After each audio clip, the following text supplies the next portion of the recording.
What's that?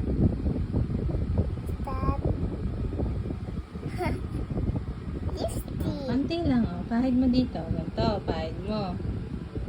Ganyan. Tapos, pahid mo pa. Try it. Try.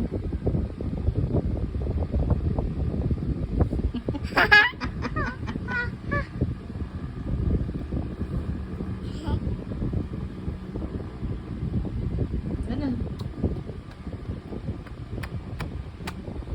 Tama na, close na. Konti lang.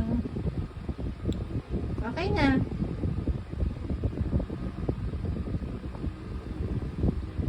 Close it. Wow, ganda Pia. Tingin pa, mama?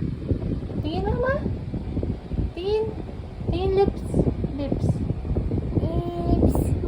Lips mo, tingin ka. Oh, ganda naman ni Pia. La Peña nung 11 billion. 'Di ba? Pinadaan sa customs kung talagang galit na galit ka at hindi mo kasabwat yung nagpasok na yon. You should have hung these people kung talagang ganun siya magsalita eh. Pero anong ginawa po niya? Pre-remote niya. No? Pre-remote niya po ito. Pre-protectionan niya kasi mga just one more point, Mr. Chairman. Yes, yeah. We're Ito lang po.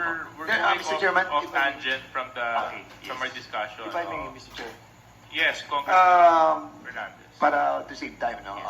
Mr. Chairman, can we have the documents that na sinasabi mo a while ago? So, para lang po makuha namin yung lahat ng points that you have mentioned. I have already submitted to the OPSEC yung medicines, just today, yung nung What's that? present po. Alright, thank you.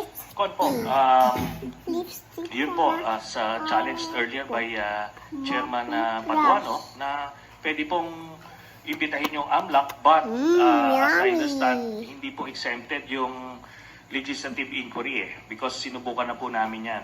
Pero exempted ang impeachment. So lalabas po yan eventually din. Pero yung ombudsman po, when they investigated this, they asked the AMLAC, kasi meron silang MOA